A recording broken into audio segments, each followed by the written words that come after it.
ভয়াবহ বন্যার কবলে ফেনী সহ নোয়াখালী, কুমিল্লা এবং চাঁদপুরের বিভিন্ন অঞ্চল খুলে দেওয়া হয়েছে ভারতের ত্রিপুরার বাঁধ। হু হু করে পানি ঢুকছে বাংলাদেশে। ভারতের পানিতেই তলিয়ে যাচ্ছে বাংলাদেশ। মাত্র কদিন আগে দায়িত্ব নিল অন্তর্বর্তীকালীন সরকার। তাদের কাজে বাধা দিতেই কি এমন কর্মকাণ্ড ঘটালো ভারত? বিদ্যুৎ, এরপর এবার পানি, সব দিক থেকেই কি বাংলাদেশকে চাপে ফেলতে চেয়েছে নরেন্দ্র মোদী সরকার? এমন সব প্রশ্নই ঘুরপাক খাচ্ছে সোশ্যাল মিডিয়াগুলোতে। বাংলাদেশের বন্যা পরিস্থিতি ও ভারতের কর্মকাণ্ডের বিস্তারিত জানাবো আজকের এই পর্বে। আমরা কিছু বার করি নাই, শুধু আমাদের ছেলে মেয়েদের নিয়ে খালি পরনে কাপড় লইতে বাড়িয়ে গেছে। সালটা 1993। সেই সময়ই সর্বশেষ খুলেছিল ভারতের ডুম্বুর গেটের দরজা। প্রায় 31 বছর পর আবারও খুলল ডুম্বুর গেট। গভীর রাতে ভাসিয়ে দেওয়া হলো ফেনী সহ আশেপাশের এলাকা। হঠাৎ এই পানির ঢলে আতঙ্কের মধ্যে পড়ে বন্যা দুর্গত কয়েক লাখ মানুষ। চারিদিকে অথই পানি আর হাজারো মানুষের সাহায্যের আর্তনাদ তৈরি করে হৃদয় বিদারক সব দৃশ্য। প্রাণ বাঁচাতে নিজের শেষ সম্বল ভিটে মাটিও ছাড়তে হচ্ছে অনেক মানুষের। যে গেট 31 বছর ধরে বন্ধ, রাতের আধারে সেই গেট খুলে দেওয়াটা কি তাহলে ভারতের দুষ্টবুদ্ধির খেলা? শেখ হাসিনা পালিয়ে গেছে 3 সপ্তাহ পেরোয়নি। এরই মধ্যে ভারত তার নিজ চরিত্র দেখাতে শুরু করেছে।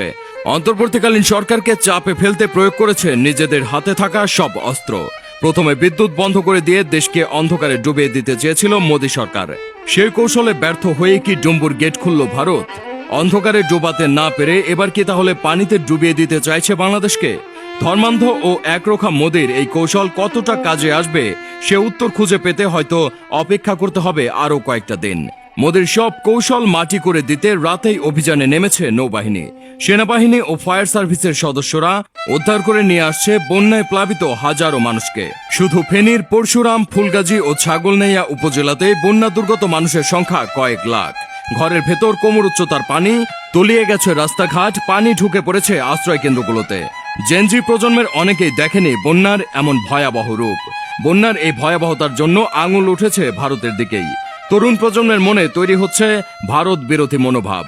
ডুম্বুর গেট খুলে দিয়ে বাংলাদেশকে সাময়িক হয়তো বিপদে ফেলা যাচ্ছে, তবে ক্ষতিগ্রস্ত হচ্ছে ভারতই। আগে থেকেই বাংলাদেশের জনগণের বড় একটা অংশের মধ্যে ছিল ভারত বিরোধী অবস্থান।